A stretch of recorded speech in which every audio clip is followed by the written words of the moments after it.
Hello and welcome to another episode of Coffee Talk with Encore.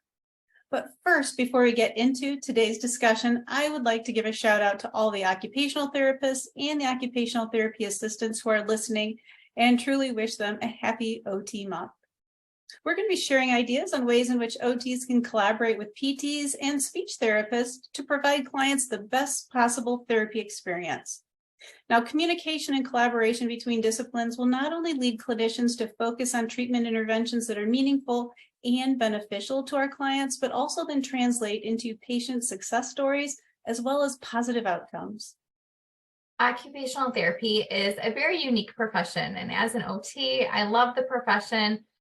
We do something so special, right? We look at the client as a whole. We're treating their mind and their body. We're focusing our interventions on things that are meaningful to them and important to them and things that will make a difference in their lives. And as OTs, like I said, we make a huge difference in the lives of our patients. But when we come together with those other disciplines in the skilled nursing setting, as Kathy said, we can push our clients even further towards success. So Becky, as a PT, can you kind of highlight some of the areas that you collaborate with your OT counterparts on? Sure. So there's a couple of key areas that I find that we end up having lots of conversation about. One of them is our wheelchair positioning. So it's one of those things that you really can't do wheelchair positioning unless you're looking at the entire body. So we need to look at what that leg position is, what that pelvic and trunk position is, and then making sure that the patient has the adequate trunk support to do what they want to do with their arms and in their function. And make sure that we're not putting them in a device that isn't functional for them in their home. So can they still get up to the dining room table to eat? Can they still get in and out of their restroom and get on and off of their toilet or make their trunk functional for those activities that we still need them to do? And so that's something I never want to do in isolation. I always want to work really closely with my OT. I also find that when I'm picking an assistive device for my patient, I really need to have that conversation with my OT again, because sometimes my thought on what's going to be the most functional for them is completely different than what my OT is thinking as far as their grip ability, what their arm strength is, and how they're going to use that device when they're working in their ADLs and in their kitchen and moving around their house and making sure that it's functional for them. And doesn't that make a whole lot of sense? Because honestly, we need to be able to see that whole clinical picture when we're working toward, meeting those goals and the expectations of our clients. And when we're coming together, the disciplines are, supporting one another. Certainly, we're going to be able to meet each and every one of our clients' needs as well as their goals during every single visit. I am curious, Ashley, from a speech therapist perspective, is there something that you can share with us regard to, OTs and speech therapists collaborating with one another? Definitely.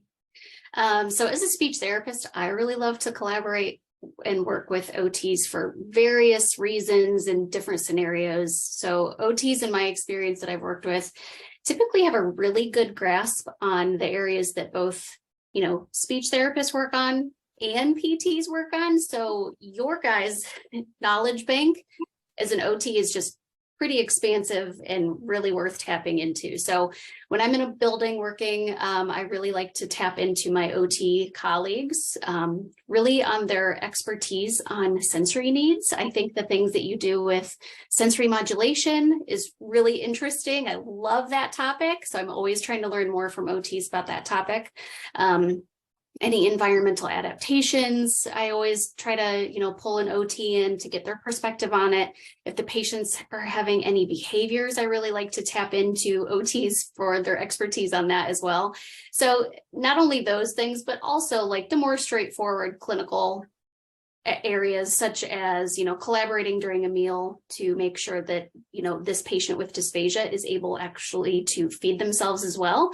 So, there's a lot of research behind somebody in their risk of aspiration.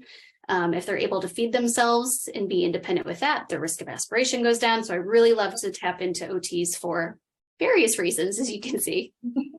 That's awesome, honestly. And we know that as many ideas as we have that we can collaborate on, we know that sometimes there's obstacles and ways in which we just get so busy in our departments, on a day-to-day. getting through the course of our day. So even though we do get busy, it is really important that we do try and, do our best to keep that collaborative effort going.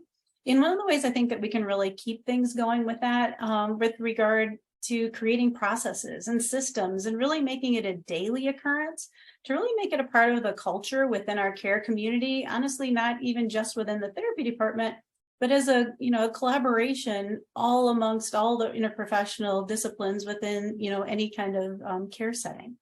It's always the primary goal of all of ours as clinicians to provide the highest level of quality care possible. Well, I would like to thank everyone for joining us today on our discussion of therapy interprofessional collaboration, and I'd like to wish everyone a happy OT month.